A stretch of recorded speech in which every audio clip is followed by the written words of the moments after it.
pero may kagulo, may pagkakagalit at mayroong hatred. Totoo nga naman, kung minsan po sa kagustuhan nating malaki yung event, sobrang laki ng pangangailangan, sobrang dapat maraming preparasyon, malaki ang gastos, malaki yung stress, ang nagiging ending gulo. Kaya sabi niya, mabuti pa ang manghari, love.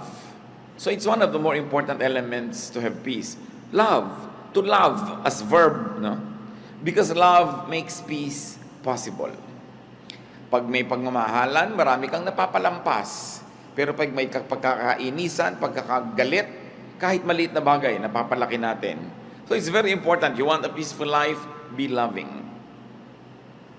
For peace is a lot easier to attain when there is love. Mahirap magmahal, totoo yun, pero mas mahirap magmuhi. It's very difficult to love, but it's a lot more difficult to hate. It takes a lot more energy at mas nakakapagod yun. So madalay mga kapatid, para mas tahimik ang buhay, simplify. Kung kayang-kaya natin yung maluho, yung malaki, yung grande, maingay, talagang kapansin-pansin without sacrificing our peace, then go ahead. Pero kung masyadong magiging magulo, halimbawa, gusto nyo magpakasal, ang sobrang grande, ang gulo-gulo naman dahil ang dami-dami yung gagastusin, mangungutang pa kayo, simple na lang. Gusto niyo ng kasalan na mga garden wedding, ang mga panahon sa Pilipinas, hindi mo masabi. So para tahimik ang buhay mo, magplano ka na agad indoor. Kahit umulan, bumaha, tuloy ang kasal mo, hindi yung ang dami mong iisipin. Alam niyo yung stress ng mga gusto magpakasal outdoors? Pagka sinabi na ng Pag-asa na malami darating na bagyo, papray na ng papray, isang linggo pa lang bago ikasal. Lahat ng tao nagpagod ka papray para sa kanila. Ang arte-arte kasi gusto pa garden. Kaya tuloy nahihirapan ng maraming tao. Ngayon sa araw ng wedding, kung gabi man yung wedding, umuulan na sa umaga, hirap na hirap ang loob. Pati yung mga waiter, hindi malaman ipapasok ba o ilalabas ang handaan. Ang gulo. Kaya sabi, simplify. You want peace? Simplify. Simpleng damit. Yung iba, sobrang garbo ng mga damit. 5 yarda ang belo ng bride. Hindi na tuloy makalaka dahil sumabit na sa lahat ng silya, sumabit na sa carpet, nakaladkad na niya yung buong mundo. So, ang hirap kasi masyadong maraming kaartehan. Kaya sabi dito, simplify. Better a simple meal rather than a feast. Magkakaroon lang pala ng hatred. Kayo na ang bahala mag-translate sa buhay niyo mga kapatid kung ano yung simple at alin yung magarbo. At alam nyo, nakakapagpagulo. Kahit sa andaan ko minsan, when you want a perfect na hain in more opulent homes, makikita mo kung paano nai-stress yung lady of the house na nakaupo with the guest kung yung mga katulong hindi marunong mag-serve. O nagkakamali, anong kutsarang inilagay dito, anong tinidor, saan inilagay si baso, nandidila talaga yung donya at kung pwede lang niyang kainin ng palihim yung katulong niya kasi yung reputasyon niya ang nakataya. So relax, gawin mo na lamang na, hindi na sit down dinner. Gawin mong buffet. Di ang simple-simple, hindi ka pa sobrang napagod. At kung wala ng pagkain, wala na, di titigil na tayong kumain. Hindi yung sobra mong gusto magpa-impress, sobra mong gustong malaki yung statement, ang laki tuloy ng nakataya. At pag malaki nakataya, malaki yung pwedeng matalo. At pag malaki yung pwedeng matalo, stressed ka sa buhay. It's better to simplify. When people try to be more beautiful than they really are, when people try to stand taller than what they really are, they have to work hard so much at hiding the truth. Hindi tuloy sila nakakapahinga. Mabuting simple, mas mabuti yung inaamin mo na lang yung totoo ka as much as possible. Siyempre, hindi ka naman pwedeng 100% na totoo. Diba? Meron ka namang ini-improve, which is normal. But alam mo dapat kung ano yung sobra na to, mapapagod na ako, this is no longer good for me and for everybody else around me. Simplify and your life will be much more peaceful. Proverbs 21:9. It is better to stay outside on the roof of your house than to live inside with a nagging wife. Siyempre, point of view yan ng husband. Dapat din pwede rin sabihin, than to live inside with a nagging husband kung husband mo naman yung nagger. Alam naman natin na sa Middle East, ang mga bubong ay pwedeng tirhan kasi flat. Pag naglagay ka ng kaprasong bubong uli doon sa ibabaw ng bubong na yun, kaprasong dingding, yun na yung upper room. So it is possible. But what Proverbs is saying is, Mas masarap yung tahimik kahit nag-iisa ka na lang, malayo ka na lang sa mahal mo sa buhay. Kung nagger naman ang lagi ang pinaggagawa, kailangan tahimik ang buhay. Isang lesson dito mga kapatid, you want a peaceful life, don't nag. Mas marami naman talagang wives na guilty nito, pero hindi ito exclusive to women. May mga men, sila yung nagger. Don't insist on your own way. Bakit ba may nagnanag? Because somebody insists on your own way. Gusto ni Mrs. Pisang-pisa ang toothpaste. Yung walang natitira, hindi uka-uka, tuwid na tuwid. Gusto mo pala, di ikaw ang gumawa. What you want for yourself. Ikaw yung husband mo, gusto niya uka-uka, tabi-tabingi. Pareho lang naman kayo ng right bilang mag-asawa. Why impose on him na lagi niyang gandahan yung pisa ng toothpaste? Di ba? O gusto mo bumili kang dalawa, isa sa'yo, isa sa kanya. Tahimik ang buhay. But why impose your values on somebody else? Because you think you're better? Because you think you're superior? Kaya nagkakagulo mag-asawa. Because you impose. Gusto nung isa ang lamig-lamig ng aircon, gusto nung isa mainit, maghiwalay kayo ng kwarto. O wala na lang aircon para walang gulo. Yung gusto, yung isa ayos na ayos yung sa pinangkama, yung isa naman pagka sumakay sa kama, nagulo na lahat. Maghiwalay kayo ng kama. Ngayon, ayaw mo maghiwalay, tiisin mong magulo. Gusto mo pala mag-ayos ka. Pero kung ayaw niya mag-ayos, don't impose. When somebody imposes, that's when stress becomes unbearable. Siyempre naman, yun namang mga asawa, lalo kasambahay, kung pwede kang makisama dun sa mahal mo sa buhay para siya sumaya, di gawin mo rin. Pero ang totoong may problema nun, hindi yung ayaw pumisa ng toothpaste ng maganda, yung nagpipilit na laging gandahan yun. Yun ang mas may problem. Dahil yun, hindi naman ini-insist sa'yo ng asawa mong guluhan mo ang pagpisa. Siya, pumipisa lang, ganun lang. Pero hindi niya ini-impose sa'yo yung taste niya. Pero yung ini-impose mo sa kanya yung taste mo. Because si pastor, di po ba mas maayos naman talaga yun? Oo nga, pero hindi. Sa 20 taon ba, nakasasabi mo sa kanya na natutunan na niyang pisain ang tama? Di ba ang dami niyo na naging gulo dahil lang dyan? Tanggapin mo na lang o magpalit ka ng asawa. Hindi mo naman magagawa, bubili ka na lang ng extra toothpaste. O ayaw mo naman, pagtsaga mo tabi-tabingi. Alam niyo ibig sabihin, may mga babae kasi ang gusto, pag pinisa mo yung toothpaste, lahat nandun sa dulo, yung malapit sa labasan lahat at pantay dapat. At araw-araw yun ang problem. No? So, tanggapin mo na lang kung yung asawa mo pag naliligo, tumatalsik-talsik dyan, nagiging parang kanal yung bahay nyo. Kaysa naman mag-away kayo, punasan mo na lang. O magdalawa kayo ng banyo, kung meron kayong budget. Pero hindi pwedeng i-insist mo sa kapwa mo kaning gusto mo, kahit asawa mo siya. We were created as individuals with individuation. Don't nag, don't insist on your own way. What you want for yourself. What you want done, do yourself. Hayaan mo yung isang tao kung ganun ang kanyang ugali. Pero siyempre, kung kakausapin naman ito yung kabila, pagbigyan mo naman yung misis mo kung magagawa mo. Pero alam niyo yung likas eh. Can a leopard change its spots? Sabi nga nila, you cannot teach an old dog new tricks. I have seen couples na talaga yung pagpisa lang na ganyan, yung paglagay ng maruming damit sa ropero, yung pagsasampay ng basang bimpo sa tuwalya sa kanilang banyo, taon na nilang pinag-aawayan. Hindi na matahimik na malaman mong, oo nga, no, ba't na pinag-aawayan ito? Tatahimikan ko na lang ang buhay ko, hayaan mo siya yung gusto niya. Kasi paggalang din sa kapwa yon, yung hindi mo ini-insist ang gusto mo. Meron naman mga asawang hindi marunong mag-spell, kinokorek ng asawa over dinner table. No? Yung pronunciation, ikinokorek. Para lang ipakita sa ibang, actually, marunong ko mag-pronounce, yung asawa ko lang hindi marunong. So, ikokorek ko in public. Pagpapasikat yun yabang. At the expense of the one who loves you and at the expense of the one you love. So, dapat mga kapatid, if you're above 25, especially above 35, alam mo na yung mga ways na troublesome at alam nyo na yung ways na peaceful. Go for peace. Most of our troubles are self-manufactured. Ngayon, kung ikaw naman yung asawang ninanag, don't invite nagging para din tahimik. Do your part, do your duty, do what you must. Kung pwede mong pagbigyan, para tahimik kayo, di pagbigyan mo. Move on time. Yun naman mga ninanag kasi, kung anak yung ninanag, hindi pa kasi sumusunod agad. Kung sumusunod ka na ba naman agad, di tapos na rin yung nagging. Many people nag because they don't get the results that they want. So you want them to stop nagging, give them what they want. They'll stop. Now, if you want naman to stop this trouble in your life, change your standards so you don't have to nag. Both parties have to do something to have peace. Especially in a home, it takes at least two people to make trouble. At kung ikaw yung laging ninanag, do things well. Lalo yung mga anak, may karapatan naman ng mga magulang yung inag kayo because hinuhubog kayo sa tamang ugali.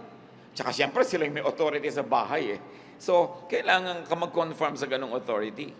But family members, stay away from vexations. Kung ikaw yung may tendency to nag, check yourself and nag less. Change your standards. Value peace in the home more than your sense of orderliness or your sense of what should be. Ngayon, kung ikaw naman lagi yung ninanag, pagbigyan mo yun ng nanag para tumigil na rin siya habang kaya mo. Kung ikaw yung lagi nalang pinapaalalahanan, tandaan mo na para hindi ka napapaalalahanan. Mahalaga tahimik. Do not allow yourselves to be vexed. Sabi nga close the door that brings in the draft. Isang Arabic saying. Kung ano yung laging nagiging dahilan ng pag-aaway, solve nyo yon para matahimik na yon at matapos na once for all. Kasi alam nyo yung may trouble, lalo sa sambahayan, para ka naglalakad, nakasapatos ka na may bato sa loob, masakit, mahirap. Why live with it when you can live without it comfortably? But it's only a matter of deciding that, yes, I'm going to value peace. More than the standards that I like, and probably more than my personal inclination, mas mahalaga that there's a climate of peace. If you have to choose, settle for physical rather than spiritual or emotional discomfort. Meron kang benefit. It will give you more money. It will make your life more comfortable. It will give you more things. Pero alam mo, dadalahin ang konsyensya mo, mababagabag ka, mahihirapan ang loob mo. Mas pahalagahan mo, kapatid, yung kalooban mo. Nothing outside the body can compensate for something that is sick inside it. Lalo kung espiritu o puso. So magbigay na, maglingkod, para ka nalang matahimik. Kaya i-insist mo lagi, this is my right, this is my right. Pero lagi naman kayo nag-aaway, sige na nga. Doon sa mga agaw-agawan ng mga magkakapatid sa mana, dapat pantay-pantay, eksaktong-eksakto. Pero sa pagpapa-eksakto mo, sobrang nagiging gulo dahil meron talaga mahilig mang lamang. O kung hindi mo ikakamatay, ibigay mo na ng tahimik ang mundo. Lalo't alam mo na talaga makikipagpatayan siya, makuha lang niya yun. Ba't ka naman makikipagpatayan? Ibigay mo na lang. Lalo't hindi mo naman ikamamatay na ibigay yun para kayo tahimik. Alam niyo yung gulo, mga kapatid, expensive. You say, pagka naman ibinigay ko, mawawalan ako ng ganitong halaga. Pero ang bagkanong nawawala sa iyo na tumataas ang presyon ng dugo mo, nagkaka-stress ka, tumataas ang blood sugar mo, naapektuhan ang iyong kidney, naapektuhan ang iyong desisyon, naapektuhan ang itsura mo, yung mukha mo. May cost yun, hidden cost. Most of the time, we pay for those costs without knowing it. Na mas nalulugi tayo sa pagpipilit nating maging dapat makatuwiran, dapat yung right ko, dapat yung duty niya, dapat ganyan. Pero kakahanap mo nun, lalo tayo na maibigay sa'yo, gumugulong buhay mo, gumugulo din yung iba.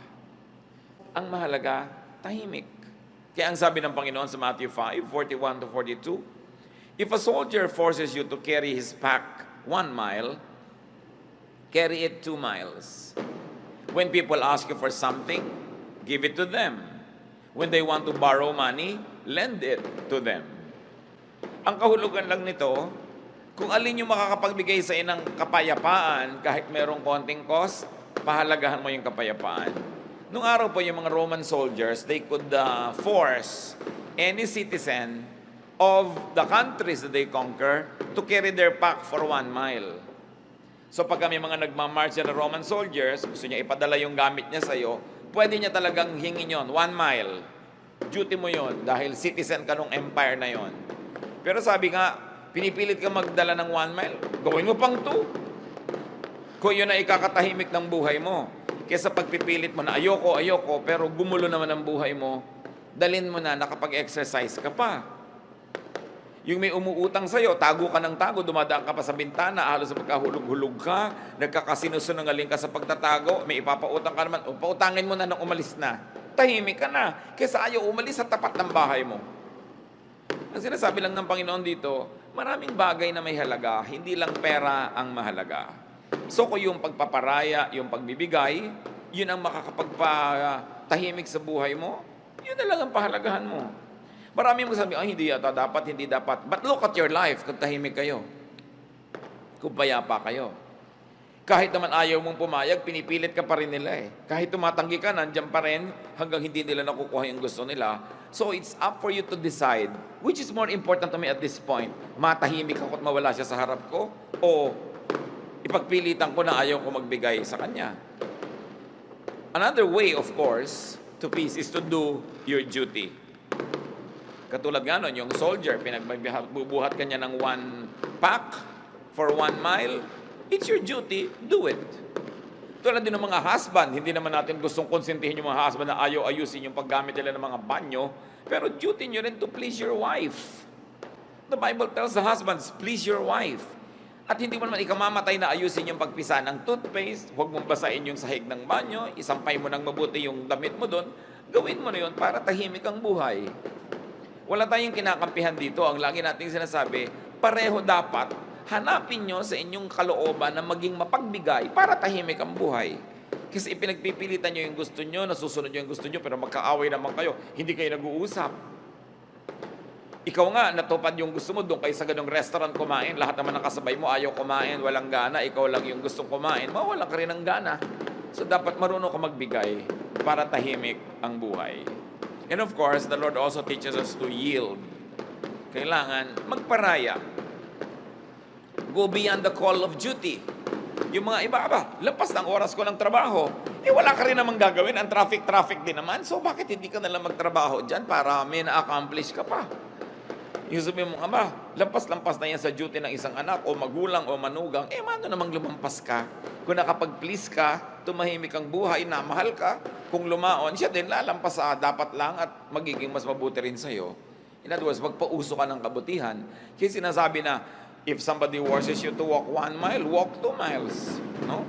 Sabi pa nga ni Lord, sinampal ka sa kaliwa, ibigay mo pa yung kanan, ikaliligaya ba niya? Gusto mo pa? Of course, it's a figure of speech. Isang pagmamalabis. Pero ibig sabihin lang, huwag ka masyadong matuos. Huwag laging compute ka ng compute, ay lugi na ako, lampas na. Kung kaya mo pa magbigay, ikaw pa yung magbigay para magpauso tayo ng climate of peace. No? Habang kaya. Because peace has a price. Trouble has a price. Pareho lang tayo magbabayad, doon na lang sa peace. Vexation has a very costly price. Yung hindi ka matahimik, no? Gulong-gulo ka, mahal din yun. So kumisan binabayaran na lang natin, binibili na lang natin yung katahimikan natin para rin sa ikabubuti ng ating kalusugan.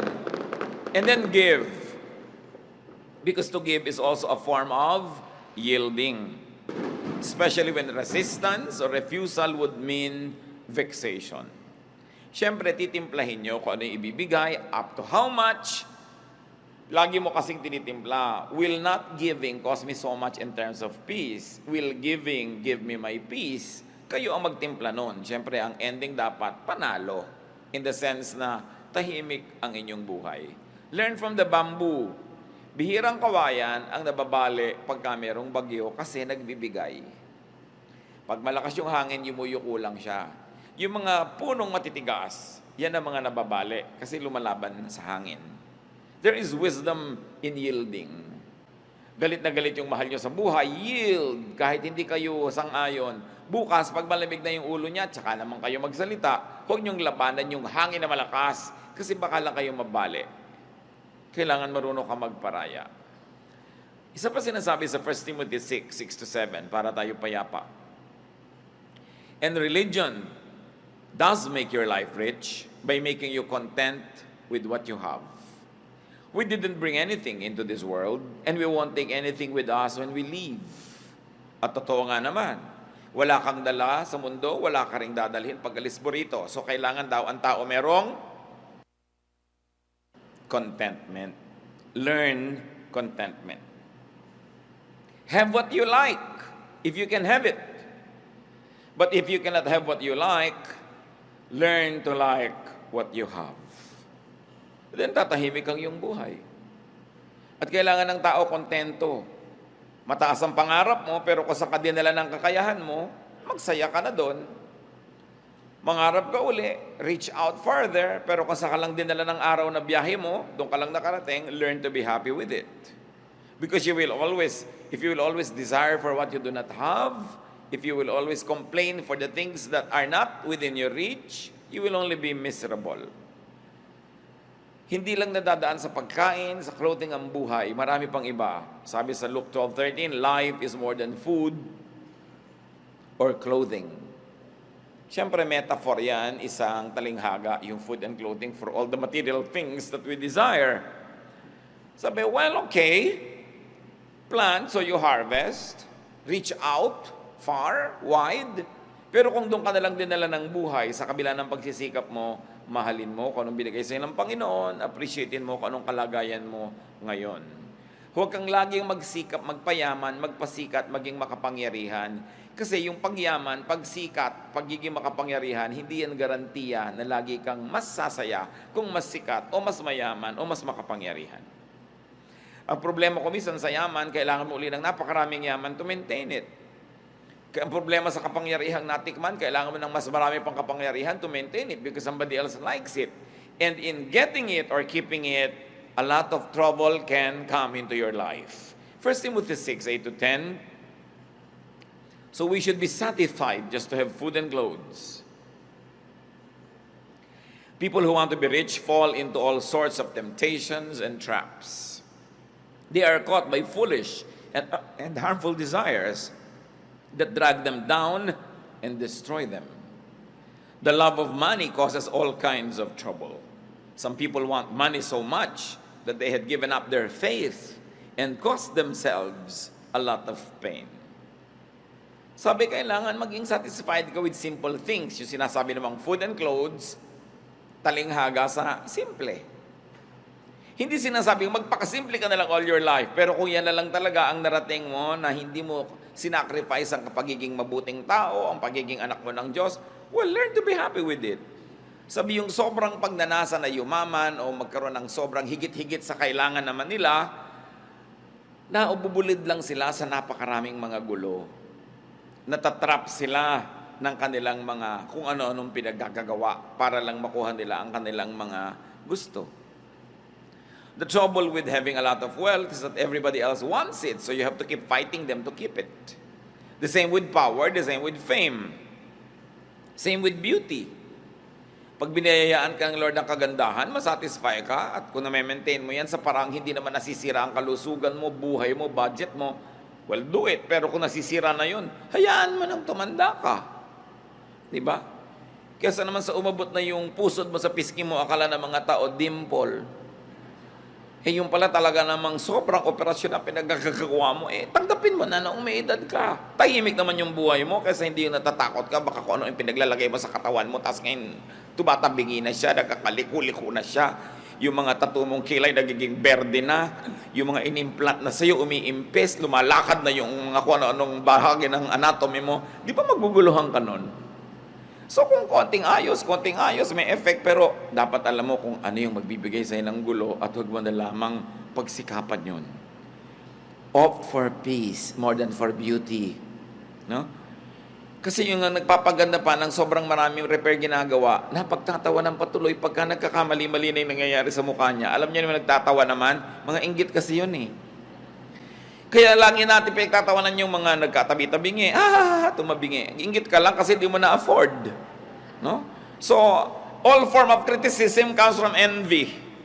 Dahil kung talaga maka-Diyos ka, may tumatabingi yung muka, maaawa ka dapat. Pero ba't mo pinagtatawanan? Inggit ka siguro.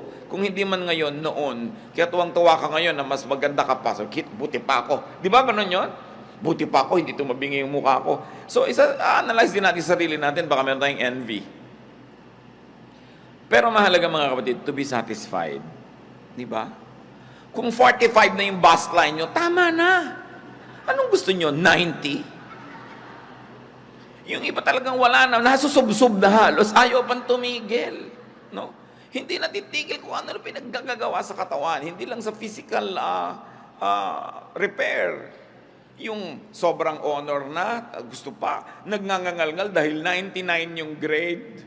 Ano ka ba? 99 na nga, yung kasunod mo 88 pa lang, tapos ang lungkot mo pa. Dapat matuto na tayong sumaya. Kung yun na yung best natin. Ito na yung buhay na naibigay sa inyo ng asawa nyo. Dati, ikaw ay isang may bahay na walang bahay. No? So, hindi ka na nagkabahay kahit kailan. May asawa ka naman, di sumaya ka na.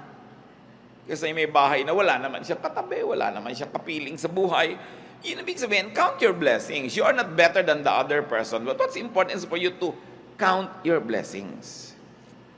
Siyempre, kung marami kang anak, laging halos wala kang pera, ang dami mong binabayaran, matrikula, gastos, pero dumadami naman yung tao na nakapaligid sa'yo, tumatanda ka, meron kang mga kasama sa buhay, nagkakaapo ka, kanya-kanyang blessing yan, kanya-kanyang bilang, kanya-kanyang pagsisikap na maging kontento sa buhay. It's very important to be happy. Hindi ka masyadong matangkad, huwag ka nang malungkot, at least hindi ka tatamaan ng kidlat. Kasi yung matataas ang tinatamaan ng kidlat, di ba? Lagi mo, merong blessing ang buhay ko, I will be happy with it. I will celebrate what God gives me. Hindi naman ibig sabihin ng kontento, wala ka ng pangarap at wala ka ng pagsisikap at ambisyon. Yes, dapat mag-ambisyon, mangarap, pero kung hanggang doon talaga ang narating ng kaya mo, accept it, and then celebrate it. If more means more trouble, more stress, more pain, what's the point? Sobrang lumaki nga ang kita niyo mag-asawa pero nagkahiwalay na kayo forever.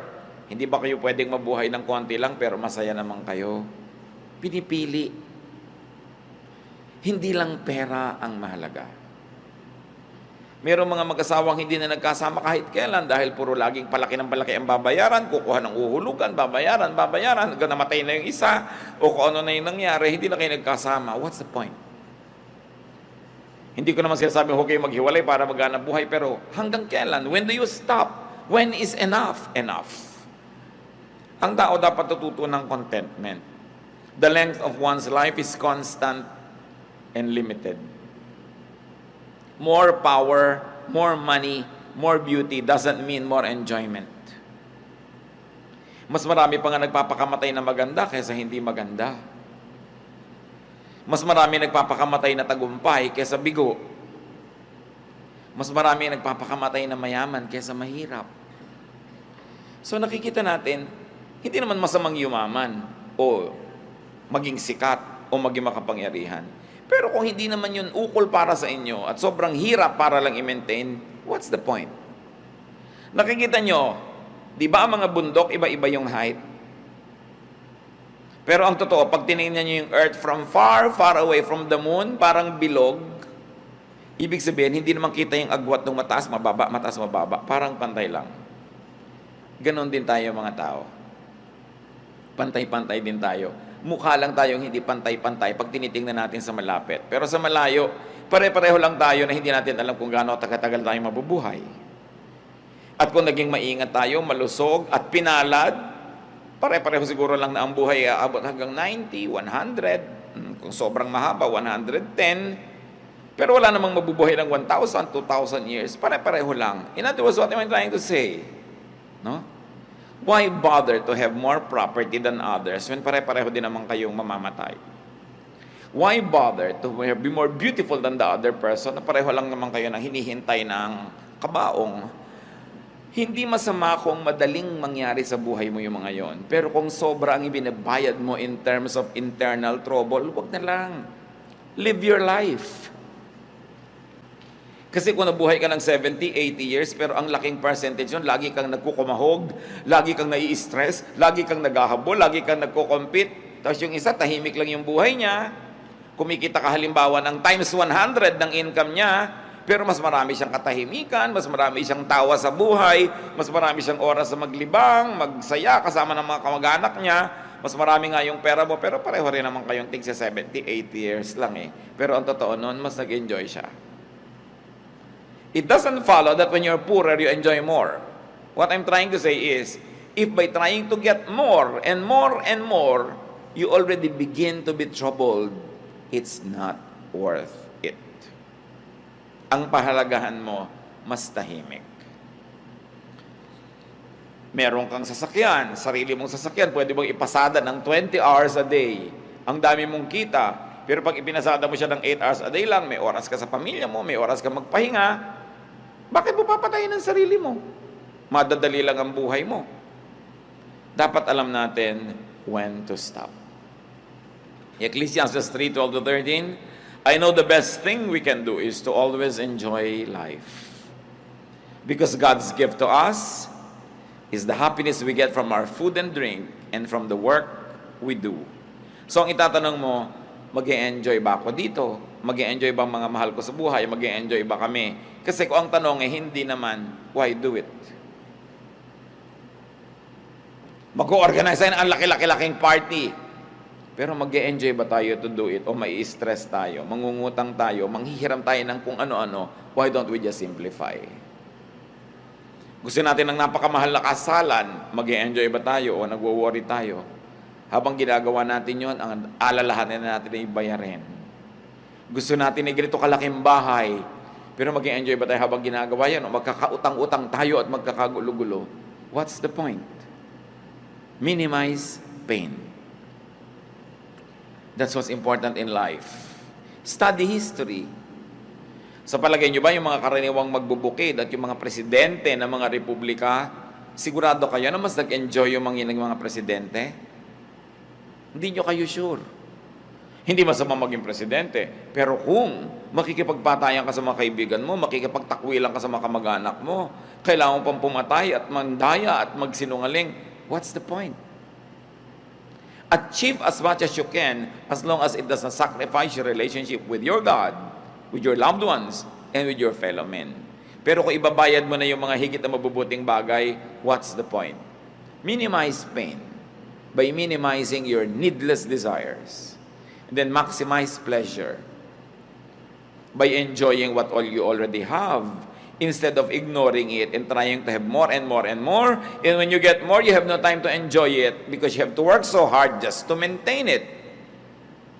And then you do the most good because that's what God wants.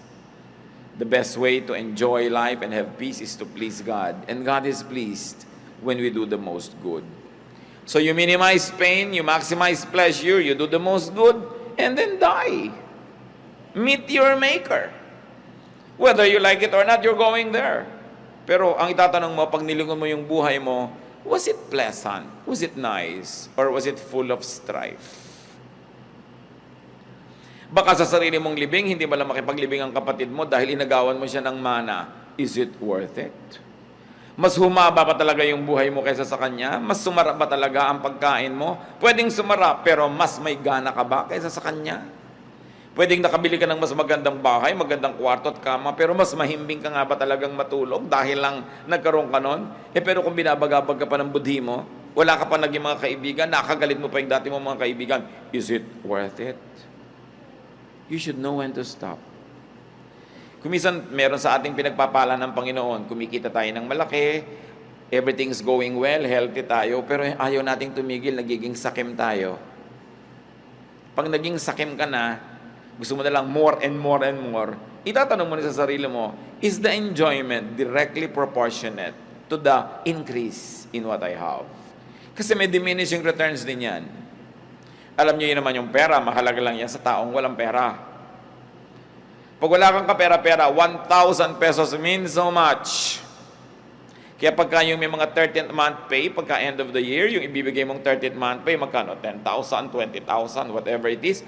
Sayang-saya yung pamilya, nagkakagulo kung anong kakainin at gagastusin nila.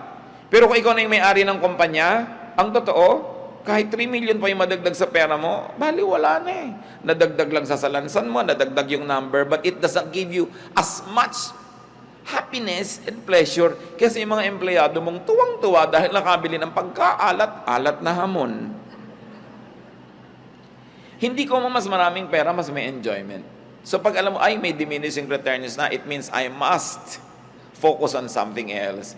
And it means probably how to enjoy more what I already have rather than on working harder and harder to have more and more, which does not proportionately add pleasure to your life. Inner peace is important because it gives man the time and space to hear God, to know God. So kung ang ating pagpapasikat, pagpapayaman, ang ating paghahangad, gumugulong isip natin, pati pagpe-pray hindi na natin magawa, wala na tayong oras, wala tayong panahon para magbulay-bulay ng mga mahalagang bagay. Para ano pa? When you don't hear God and know God more, you will lack the peace that you will need in this life. So know when enough is enough. Psalm 46:10, our God says, "Calm down and learn that I am God." Who will learn that God is God? Those who are calm, those who are peaceful, those who are quiet. But when your quests take away the calm, the peace, the quietude, you will have vexation. The more vexed you are, the less of God you will have, because it takes peace to know God. And when you make it your priority to have peace, you know God more. Knowing God gives you more peace. Then you're able to know God more, and then you're able to have more and more peace. But the less peace, the less of God, the less of God, the less peace, baligtad, paubos ng paubos. Kaya huwag natin pabayaan na tayo ay magulo, mga kapatid. Magparaya. And it's very important that you enjoy life. You're working, enjoy it. Huwag niyong isumpa yung trabaho niyo. Kasi kung ayaw niyo, di mag-resign kayo. Kung ayaw niyo naman mag-resign, di mahalin niyo.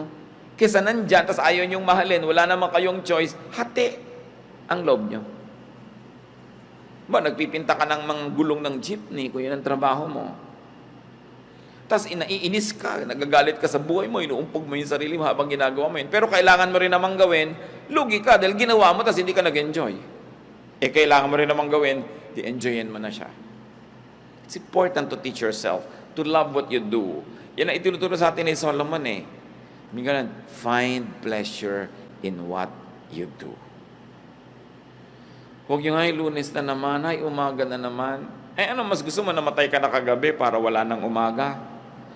Huwag nyo nga pinagsasasawing, hay, umaga na naman. Laging, wow, Lord, thank you. May umaga na naman. I have another day to eat, to drink, to enjoy life, to make money, or to do something nice. It's always a privilege. Lahat ng hindi pwedeng iwasan, dapat enjoyin. Kasi hindi mo naman pwedeng iwasan, enjoyin mo na. Yan ang sign ng intelligence if it's not a sign of spirituality. But in any case, brothers and sisters, always prioritize your inner peace. Lagi niyong itanong, ano ang effect nito sa inner peace ko? O mga dalaga na mahilig magpakasal sa garden. Alam niyo kung bakit nakakainitan pa yung garden wedding na yan? Kasi ako yung nagkakasal. Nakaka-stress. No? Ako minsan ang lakas-lakas ng hangin, parang layag na pinta na yung belo ng babae. Daling kaya ng hangin itong babaeng ito nang malaman niyang hindi tamang dito siya nagpakasal sa ibabaw ng bundok. No? So, sasabihin mo, okay, gusto namin ng ganitong wedding, pero may nagkakaroon ba ako ng inner peace? Kaya lagi ako nag-iisip, paano kaya yung weather? We cannot control it. O, ibaba mo na lang, maglagay ka na lang ng mga plastic na halaman niya sa loob. At kumanuwari hardin. Lagyan mo ng mga tuko kung gusto mo. Para hardin na hardin ang effect. Hindi ka pahihikain. So, ano ba talaga ang gusto mo sa buhay? Will it give me inner peace? Ayaw ng anak mo ng isang kurso, ipinagpipilitan mo. Will it give your anak inner peace? Will it give you inner peace? Anong gusto mo? Gusto mo lang magkaroon talaga ng anak na engineer o dentista kahit hindi kayo peaceful? Ayaw ng asawa mo na ganito ang gawin mo ang bahay ninyo, pero gusto mo, ang tanong is, will it give me inner peace? I want to arrange the furniture, pero walang budget. Will it give you inner peace? Will it give the other members of your family inner peace? Bihira kasi natin, mga kapatid, nilalagay sa equation in peace. Okay, nagagalit ako sa kanya. Gusto ko siyang kausapin. Will it give peace? Will your method bring about peace? Okay, naihinga mo yung gusto mong sabihin. Sumaya ka. Magmura mo yung gusto mong parahin. Napagalitan mo yung gusto mong pagalitan. But did it bring peace? If it didn't, it's not worth it. Because we, the children of God, are to be called peacemakers. Hindi lang tayo nabubuhay para pagbigyan yung katin ng bibig natin, na yung gusto natin pawalang salita, kahit maanghang yun, o mahapdi, o masakit, o matalim, papawalan mo. Ang tanong, will I be called a child of peace? A peacemaker after I have done this? Always have peace.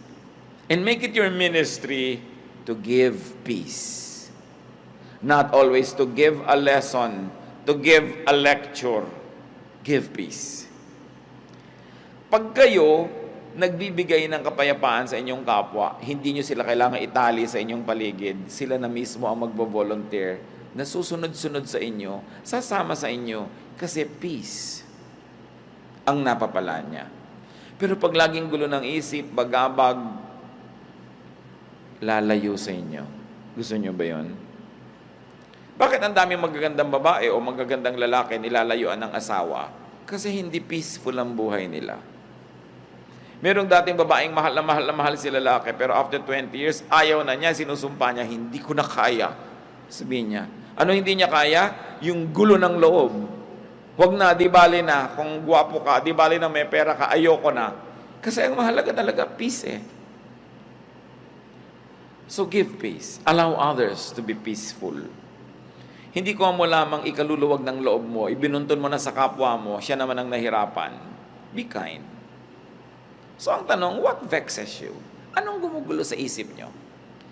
Ano nagpapagulo sa kalooban nyo, mga kapatid, na pwede namang tanggalin para huwag na lang kayo maguluhan? Tanggalin nyo na para gumaan ang buhay nyo.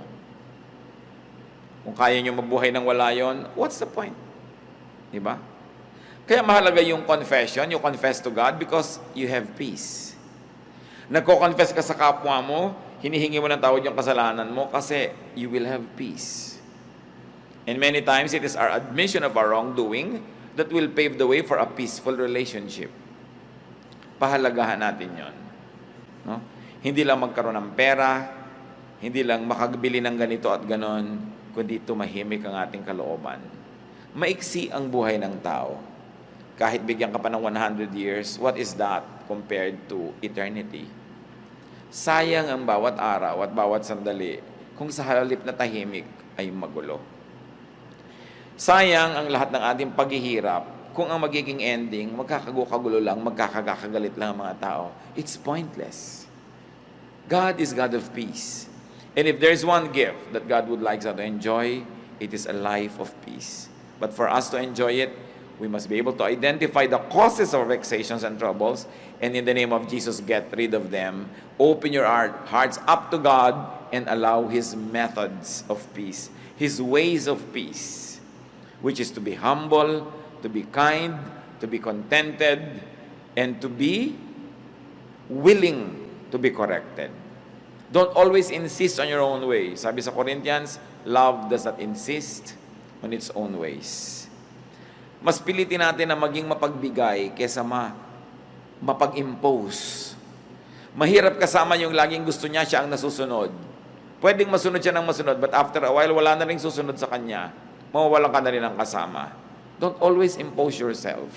Give peace to people who think otherwise, who like something else. Kanya-kanya lang ng panahon, bigayan dapat ang buhay, lalo sa mag-asawa at sa pamilya. Ama namin Diyos, siyasatin niyo po ang puso namin ngayon kung kami po ay payapa, tahimik ang aming buhay. Dalawang uri ng kaguluhan, maaaring kaguluhang dahil sa aming pamamaraan ng buhay, at meron mga kaguluhan na espiritual na kung tutuusin, meron din kaming pananagutan kung bakit kami nasuot sa magulong spiritual life. Pakita nyo sa amin ang mga pagkakamali namin para maituwid, Panginoon. Pakita nyo rin yung pagiging naming selfish when we insist on our own ways.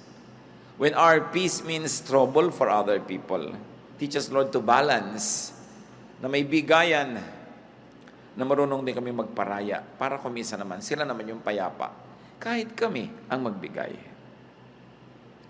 Sa lahat ng mga pamilya dito, Panginoon, na ngayon ay pinaghaharian ng gulo, kanya-kanya, agawan, awayan, pataasan ang mga pride, kanya-kanyang mga kasakiman. Patawarin niyo kami at ipakita niyo sa amin ang pananagutan namin at nawa maging daan kami, Panginoon, para gamutin niyo ang aming mga pamilya. Bless every family represented here. And through the people that hear your word and obey your word, O God, let your peace come into every family. Even workplaces, even communities and organizations. Pero una ngayon ang hinihiling namin, Panginoon, siyasatin mo ang puso namin at ipakilala mo, ipamukha mo sa amin ang mga pamamaraan, ugali, pag-iisip namin na kalaban ng kapayapaan. Nagbubunga pa ng gulo. Gulo sa aming kalooban, gulo sa aming kapaligiran, gulo sa aming mga relasyon. Teach us your ways, O God. Your ways that are peaceful and peaceable. Your ways that not only bring about peace in us, but also promotes peace wherever we go. Teach us and make us agents of peace. Lalong-lalo, Panginoon, kung kami may influensya, maybe our office, our job, our work, our job description, our rank, our title, sinusuko namin ito, Panginoon, para maging kasangkapan mo ng kapayapaan. Lalong-lalo ang aming mga dila na madalas sa katabilan nagiging sanhi ng gulo imbes kapayapaan. Turuan mo kami, Lord, na pag kami mga kakilala kami na nagkakagalit, huwag kaming kumampi, kundi maging agents of peace. Huwag naming abusuhin ang aming kapangyarihan o office para apihin yung mga kalaban namin o kalaban ng mga mahal namin sa buhay. Kundi habang kami may office, may official work, may title, that we be fair. Maalala namin na ang bawat trabaho binibigay mo sa amin is your trust.